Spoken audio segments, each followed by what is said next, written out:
We focus a lot on the physical elements of yoga practice these days, but as you probably know, there are a lot of other ideas and practices and philosophies behind yoga practice. And today we want to talk about a very specific one, and that is contentment. Contentment is, simply put, it means happiness. And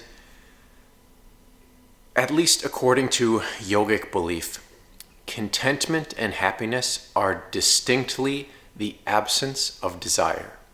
And so in that way, desires and contentment are the opposite ends of the spectrum, which makes pretty good sense. You know, when we want something, if I want a new watch, or if I want pasta for dinner, or if I want a different job, or if I want to be in the Bahamas.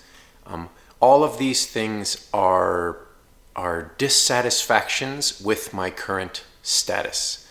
And with every desire that I have, it is a little bit of discontent with the way things are right now.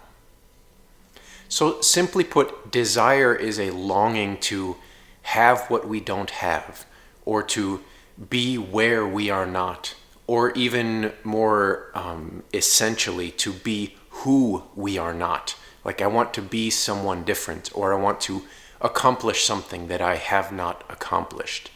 And these, by their very nature, are unhappiness, and they are discontent.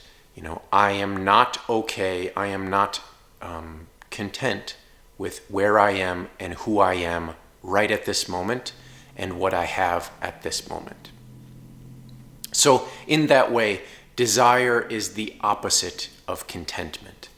Now, in our modern culture, especially in the West, we are trained to be ambitious and to have lofty goals and to want to accomplish things.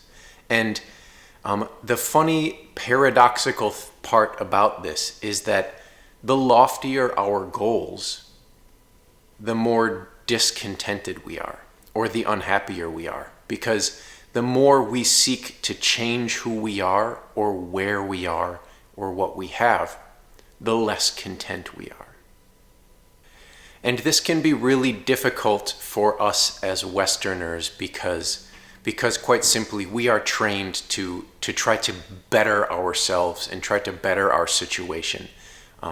But it's at least worth considering that from a yogic perspective, the more you want for yourself, literally, the less happy you are. When we think about what we want and what we would like to have or where we would like to be, we always think that once I have that new watch or the new car, or, you know, as soon as I change my circumstances, then I will be happy. Then I will be content. But have you ever noticed what happens once you have that new watch or you have that new car? Do you feel content? Does your life just rest in happiness forever and ever? No. You just, we are placated ever so briefly, and then the next day we have a new want. You know, if we get a promotion at work, we're happy for one day, and then we have a new goal. And in this way, we are always deluded in thinking that by acquiring what we want, we will be happy. But what we get and what we accomplish actually has nothing to do with our contentment or our happiness. And I'll say that again because it's worth repeating, that what we have, what we get, and what we accomplish actually have nothing to do with our contentment and with our happiness. Okay? that can be difficult to get our mind around at first. Okay, but I want to tell you a brief story from my own life where I realized that where I was and what I had were not actually the problem. It was the presence of desire. Okay, because as I said before, desire is the enemy of contentment. And this was, it was a very busy time in my life, and I was, lots of emails, lots of running around, lots of meetings, and I felt overwhelmed, and I was so busy, and I was so busy, and I felt like I could never rest, and I could never train my mind toward what I actually wanted to do or what I had the vision for. And I thought, oh, if only I get a little breather or I get a couple days off, if I just get some rest, then I will be happier, and I'll be able to accomplish more that I want to accomplish. And then there was not too long after that, maybe a month or so, there was a period where I didn't have any work for several days, maybe 3 days or 4 days. And I found myself looking for something to do, and I found myself bored. And I thought, oh, I'm so bored. If only I had some work, I would be happier. And those are two opposite ends of the spectrum, right? Once at first I thought, oh, if only I had some time off, I would be happier. And then on the other hand, I had some time off and I thought, oh, if I only had some work, I would be happier, right? If either of those were actually the source of happiness, I would have been unhappy in one place and happy in the other.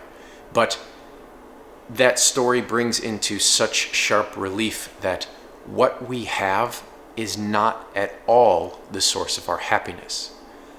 And what those two things shared in common is that both times I desired something that I did not have.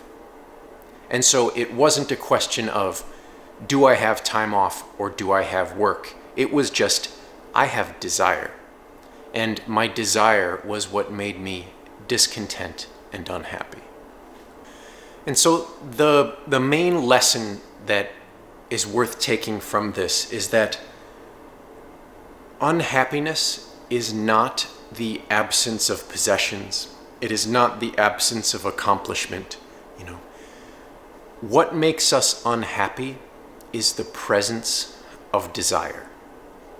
And so if we can remove our desire, or at least start to recognize it and reduce it just a little bit, the more we can reduce our desire, the more content we will be. Okay. So as you go through your days, consider that and try to recognize the times when you are most unhappy, or the times when you feel yourself compelled to, I want that new shirt, or I want a raise at my job, or I want a day off. Recognize how your unhappiness comes directly from your desire. And if you remove your desire, contentment arises.